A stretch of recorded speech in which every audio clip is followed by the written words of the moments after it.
تفہیم القرآن سید ابوالعلا مودودی سورہ صافات تمہید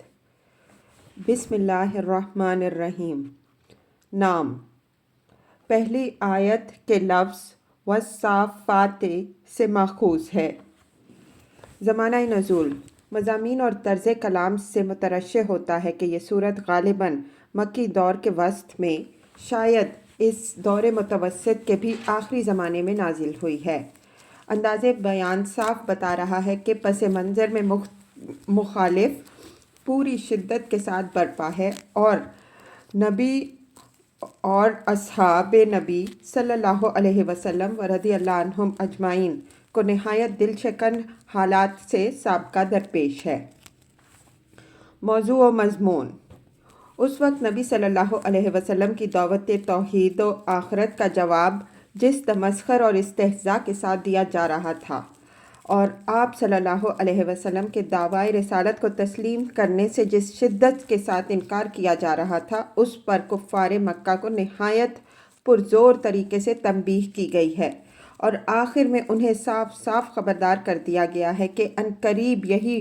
پیغمبر صلی اللہ علیہ وسلم جس کا تم مذاق اڑا رہے ہو، تمہارے دیکھتے دیکھتے تم پر غالب آ جائے گا اور تم اللہ کے لشکر کو خود اپنے گھر کے صحن میں اترا ہوا پاؤ گے۔ آیات 171 تا 179۔ یہ نوٹس اس زمانے میں دیا گیا جب نبی صلی اللہ علیہ وسلم کی کامیابی کے آثار دور دور تک کہیں نظر نہ آتے تھے۔ مسلمان جن کو ان آیات میں اللہ کا لشکر کہا گیا ہے، بری طرح ظلم و ستم کا نشانہ بن رہے تھے۔ ان کی 3/4 تعداد ملک چھوڑ کر نکل گئی تھی۔ نبی صلی اللہ علیہ وسلم کے ساتھ بمشکل 40 سے 50 صحابہ رضی اللہ عنہم اجمعین مکے میں رہ گئے تھے اور انتہائی بے بسی کے ساتھ ہر طرح کی زیادتیاں برداشت کر رہے تھے۔ ان حالات میں ظاہر اسباب کو دیکھتے ہوئے کوئی شخص یہ باور نہ کر سکتا تھا کہ غلبہ آخر کار محمد صلی اللہ علیہ وسلم اور آپ صلی اللہ علیہ وسلم کی مٹھی بھر بے سر و سامان جماعت کو نصیب ہوگا، بلکہ دیکھنے والے تو یہ سمجھ رہے تھے کہ یہ تحریک مکہ کی گھاٹیوں ہی میں دفن ہو کر رہ جائے گی۔ لیکن 15 سے 16 سال تک کی مدت نہ گزری تھی کہ فتح مکہ کے موقع پر ٹھیک وہی کچھ پیش آ گیا جس سے کفار کو خبردار کیا گیا تھا۔ تنبیہ کے ساتھ ساتھ اللہ تعالیٰ نے اس سورہ میں تفہیم اور ترغیب کا حق پورے توازن کے ساتھ ادا فرمایا ہے۔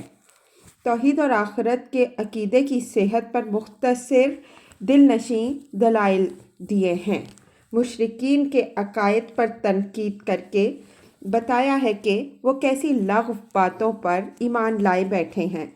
ان گمراہیوں کے برے نتائج سے بھی آگاہ کیا ہے اور یہ بھی بتایا ہے کہ ایمان و عمل صالح کے نتائج کس قدر شاندار ہیں۔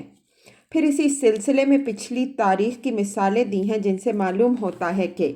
اللہ تعالیٰ کا اپنے انبیاء علیہم السلام کے ساتھ اور ان کی قوموں کے ساتھ کیا معاملہ رہا ہے، کس طرح اس نے اپنے وفادار بندوں کو نوازا ہے اور کس طرح ان کے جھٹلانے والوں کو سزا دی ہے۔ جو تاریخی قصے اس سورہ میں بیان کیے گئے ہیں، ان میں سب سے زیادہ سبق آموز حضرت ابراہیم علیہ السلام کی حیات طیبہ کا یہ اہم واقعہ ہے کہ وہ اللہ تعالیٰ کا ایک اشارہ پاتے ہی اپنے اکلوتے بیٹے کو قربان کرنے پر آمادہ ہو گئے تھے۔ اس میں صرف ان کفار قریش ہی کے لیے سبق نہ تھا جو حضرت ابراہیم علیہ السلام کے ساتھ اپنے نسبی تعلق پر فخر کرتے پھرتے تھے، بلکہ ان مسلمانوں کے لیے بھی سبق تھا جو اللہ اور اس کے رسول صلی اللہ علیہ وسلم پر ایمان لائے تھے۔ یہ واقعہ سنا کر انہیں بتا دیا گیا ہے کہ اسلام کی حقیقت اور اس کی اصلی روح کیا ہے اور اسے اپنا دین بنا لینے کے بعد ایک مومن صادق کو کس طرح اللہ کی رضا پر اپنا سب کچھ قربان کر دینے کے لیے تیار ہو جانا چاہیے۔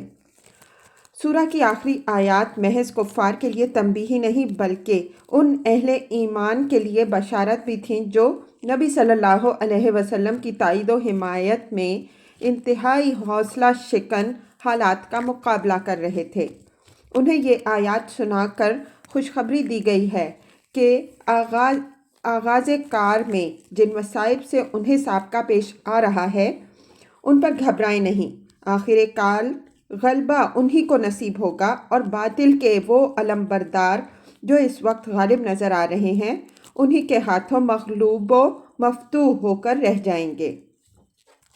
چند ہی سال بعد واقعات نے بتا دیا کہ یہ محض خالی تسلی نہ تھی بلکہ ایک ہونے والا واقعہ تھا جس کی پیشگی خبر دے کر ان کے دل مضبوط کیے گئے تھے۔